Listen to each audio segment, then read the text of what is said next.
Hi, it's Joseph Ralston. It's week 7 of FTE 217. Um, Trigger work, I don't think it's necessary at all, really, in the AR platform anymore. Other other firearms, it's probably still relevant. Um, uh, it shouldn't be. I don't think it should really be performed anymore. Since we have such an abundance of aftermarket triggers out there.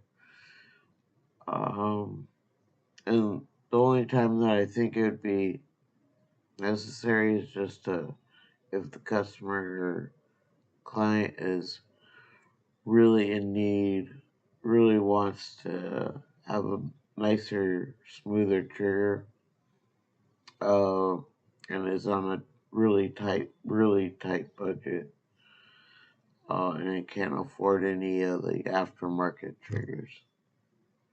If you were to do some problems that occur with the improper trigger work that have been performed.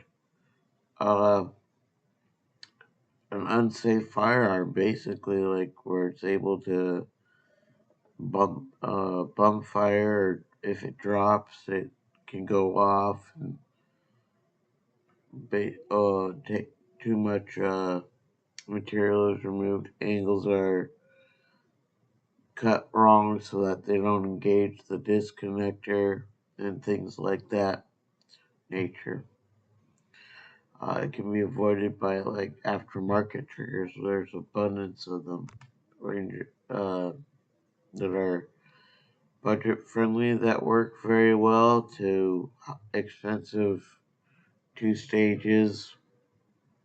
And so the easiest repair or alteration to the AR platform is I do believe is a trigger actually, because you have all kinds of triggers from assemblies. Like if you go onto primary arms, you can get like a rise armament, CMC triggers, trigger tech, and what else?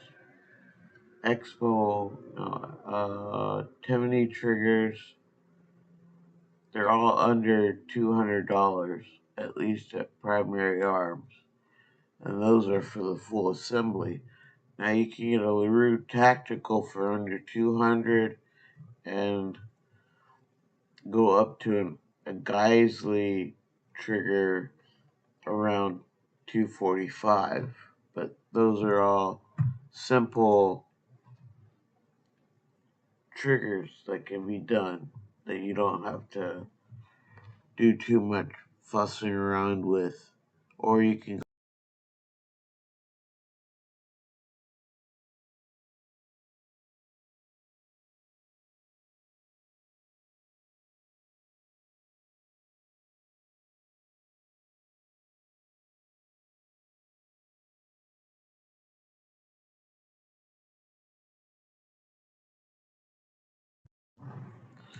you can actually pick up one for a regular mil spec one from Arrow for about $45, so not too big, not too expensive there. So yeah, that would probably be one of the easiest repairs because you're not dealing with doing polishing or anything like that. Just replacing the trigger or the trigger springs, even if that's needed. The most difficult one alteration, I believe, would be polishing the uh, the feed ramps on the barrel extension itself, because you have to get those pretty damn spot on to not cause a feeding issue or anything like that. Um, if you mess them up, you could get all kinds of different malfunctions from double feeds to, yeah. Yeah, so those are that. And we'll move on to checking what I look for into in a detailed inspection and checking the safety systems on an AR. Okay, so first thing I'm going to check is that this is actually safe and clear and there's no ammunition. So physically and visually, next thing I'm going to do is check all my markings that they haven't shifted on me. Then I'm going to go ahead and take a look at the camera pins to make sure that they aren't walking out. So like that. Next thing I'm going to do is release that bolt forward and make sure that it does lock and there's no gap there. Then I'm going to check the safety and see if it fires. So we're all good there.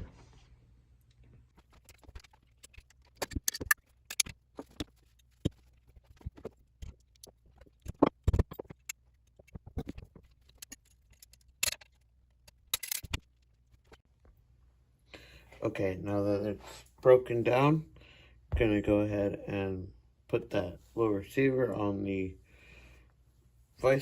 low receiver block and then check the feed ramps in there to make sure that there's no damage from feeding or anything on any of the lugs in there. Then I'm going to go ahead and inspect the bolt itself for any marks of not going into the chamber or into the extension well. Also going to check these gas keys for any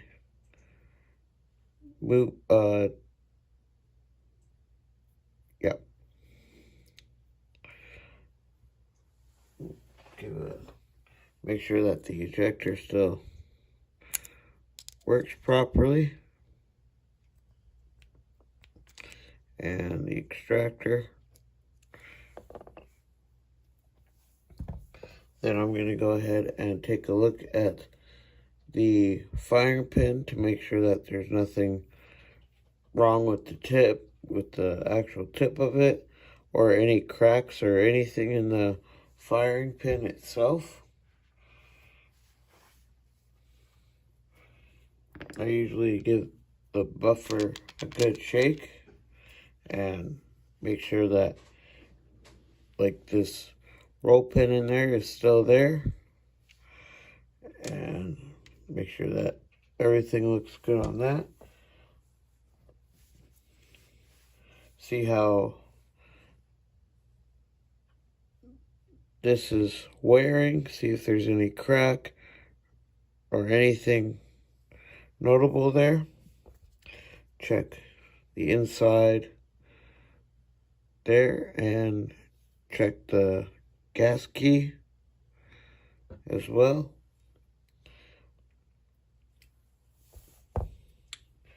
And check the charging handle.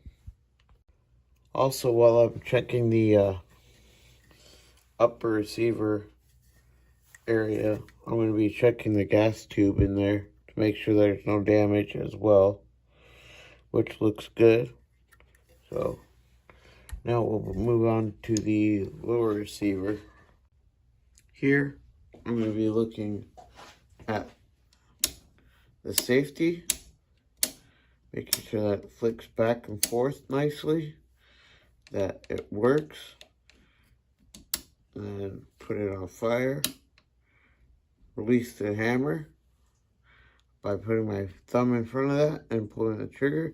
And now what I'm looking for from the disconnector is to see if it connects when pressure is pulled back, and then keeps it there. And see, make sure that that doesn't fly around, and if it releases, there we go. Looks like it's doing its job. Double check those pins that hold the fire group together, and that's what I'm looking for. And the final thing that I look for before I put the bolt assembly or the bolt carrier group back into the upper is to see if it will withstand, if it doesn't slide down, or that would indicate the gas keys being worn out. So there we go.